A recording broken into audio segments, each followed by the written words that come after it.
Okay, guys, it's Casey and Bailey sitting there. They're being good pups. But I want to show you how you have to treat your prospects like dogs to get success in this business. Bear with me. It'll make sense by the end of the video. Here you go, guys.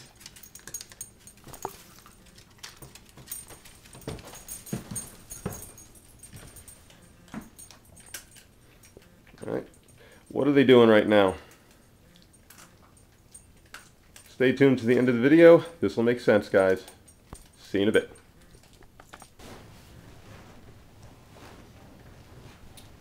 Yes.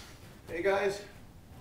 It's Joe here again, and we're going to continue our little series on the top 5 tips to help you, get your business going in the right direction.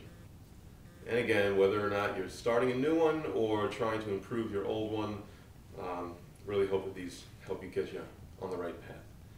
And number four is a little different. Okay, I like to call it, don't spill your candy in the lobby. Now what happens, you go to the movies and you're running late. Right? Me and my wife are going to the movies, and damn Long Island traffic gets you every time. We're running late. So we get to the theater, get the tickets, I say, okay honey, you go and get the seats, I'll get the candy. I'll get the soda, the drinks, the popcorn, all that good stuff. So I get them as I'm rushing, keyword, I'm rushing into the lobby. As I'm rushing through the lobby into the theater, and as that happens, I catch a little piece of the carpet, whatever, I trip and I spill everything. Spoiled, everything's gone. Okay, and that's essentially what a lot of network marketers do, is they spill their candy in the lobby. They get with a prospect and they're immediately going into how they're the best antioxidants, they're from the berries in the Bolivian jungle, the Dr. So-and-so won the Nobel Prize for this, Nobel Prize for this, and whatever it might be. Yeah, I always use nutritionals. There's so many nutritional companies out there. But you're just splurting all that stuff out. And what happens when you just, do all that pressure, you got to do this. This compensation plan is incredible. It'll really get you going in the right direction. You're going to be able to go on your vacations, and you're just putting all this pressure on these people and all this information that you're just kind of spilling out to them. What you're doing is, like I said, you're creating a lot of pressure. And the other thing, the main thing you're doing is you're giving them the objections. The more information, the more you talk and the more information that you spew out, the more ammunition that you're giving the prospect for an objection. And it could be the weirdest things you ever heard of. Oh, they came from the Bolivian jungle? Oh, I heard that they use dangerous pesticides in Bolivia. I can't use that product. And you never know what you're going to hear. Oh, I heard some bad stuff about that doctor. I don't know if I like him. Who knows? Okay, I was doing some sales training with company Sandler Sales Training, and on some CDs, David Sandler was telling a story. Now, he's not a network marketing trainer. He's just a well-known sales, just in the sales world in general, but it still applies. We're always dealing with people. And he was observing a furniture salesman who was one of the students. Now, in the furniture world, you can just sit there on the side and observe. No one knows. They think you're a customer or whatever, so he found that kind of neat. But he's watching the salesman with a couple, and this couple's looking at a break front. Right? One of those big things that holds all the china and the lights, and the couple's really, they're getting into it. They're really loving it. The wife is like, oh, hon, wouldn't this be perfect? Right? Look at the lights, displays grandma's china. Just put the wood, it goes with everything we have in our dining room already. The size, it fits right in the corner, is absolutely perfect.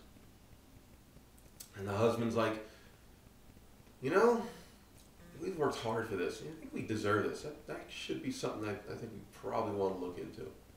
Yeah, I think you're right. Now the salesman's sitting there, he's waiting for that sale. He just can't wait. So he jumps in, goes over to the, wait a second, you gotta look at this, check this out. Starts opening up the drawers, opening and closing. He goes, look how smooth this works. So quiet, it'll last forever. Ball bearing drawers. It's perfect. Don't you love it? And all of a sudden the wife's demeanor changes. She starts whispering with the husband, they're going back and forth. Salesman's sitting there, and they say, "I'm sorry, we can't take this unit." He's like, "I don't get it. What happened? Why not?" Because 2 minutes ago you were loving this unit. She goes, "Well," she goes, "when I was 4, she goes, I swallowed a ball bearing. I can't have that in my house. Why I'm out with my kids, I can't have that in my house." He's like, "But wait," and he's trying to gain his trust and everything back to them, and they, needless to say, they walked out, they didn't buy the unit.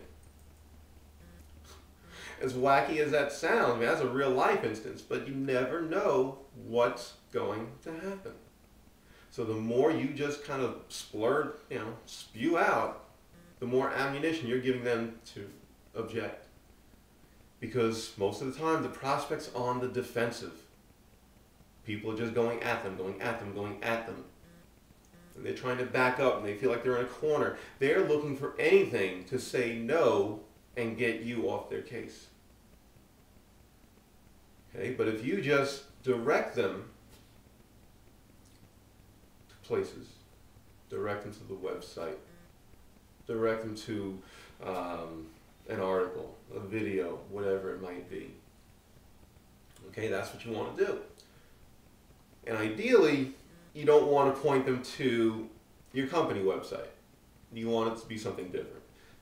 In an ideal world, you would want to use something that's called a funded proposal to build a relationship with them, help train them, and get them going that way. That's ideally. I have a whole bunch of other videos on that. You can check that out if you want. But if you're someone that's insisting on pushing the primary or promoting the primary right up front, this is something you would definitely want to adhere to. Is to, the way another mentor of mine put it, point, don't pander. Just point them in the right direction. Let them find out why the product is going to be good for them on their own time, on their own terms. They'll see testimonials of, well, that person looks normal. Worked for them, why can't it work for me? The guy I spoke to was pretty cool. He wasn't pushing this stuff on me. All right, let me find out some more about this, and then they come towards you. So that's tip number 4. I hope that helps you guys, gives you something to think about, and I think you start working in that sort of mind frame, and I really think that will help your business take off. So thank you. Have a wonderful day, and we'll chat again soon. Bye-bye. Okay, guys, so what just happened there? All right, I gave the dogs their treat.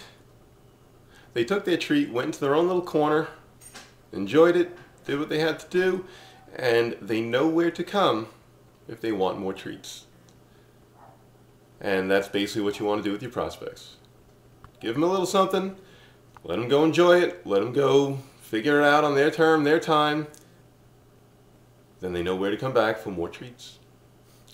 So there it is, a crazy analogy of a dog owner. Hope this helps. We'll see you guys soon. Bye-bye.